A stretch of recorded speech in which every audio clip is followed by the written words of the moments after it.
រៀបសួរពុកម៉ែបងប្អូនទាំងអស់គ្នាថ្ងៃនេះខ្ញុំនឹងបង្ហាញបងប្អូនទាំងអស់គ្នាអំពីរបៀបស្លម្ជូរផលិតចាស្លម្ជូរផលិតគ្រឿងផ្សំមានដូចជាផលិតត្រីរសាំងម្ទេសម្ដេងម្អមស្ករប៊ីចេងអំបិលហើយនិងប្រហុកចាជាដំបូងត្រូវដាំទឹក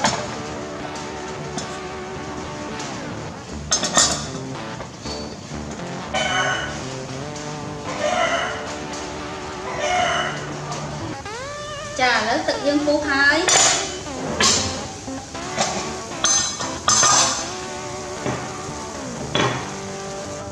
ចាឥឡូវទឹកយើងបានពុះហើយខ្ញុំបង់ត្រី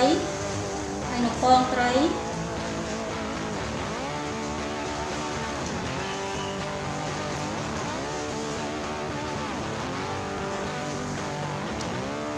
ចាឥឡូវខ្ញុំបង់ម្ដេងយើងដាក់ដើម្បី4ចំណាត់ទៅដើម្បីឲ្យវាកាត់ជាតិឆ្អាបចានេះគឺជាអំបិលចានេះគឺប្រហុកឥឡូវខ្ញុំជុំប្រហុក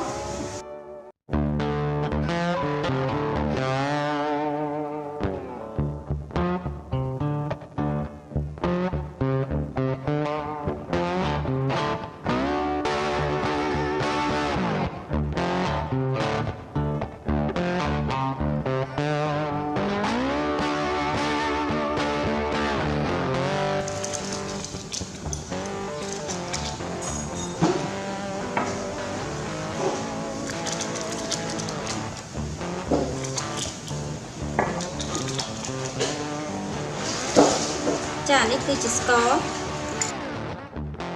ចានេះប៊ីចេងចាបន្ទាប់មកទៀតយើងដាក់ម្ជូរក្រសាំងចាឥឡូវយើងផ្សំគ្រឿងរួចរាល់ហើយយើងដាក់ផលិតចូលទៅ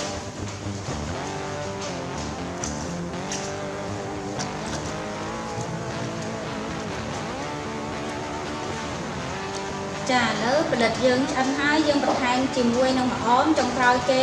ឲ្យមានក្លិនឈ្ងុយយើងស្លជាមួយម្អម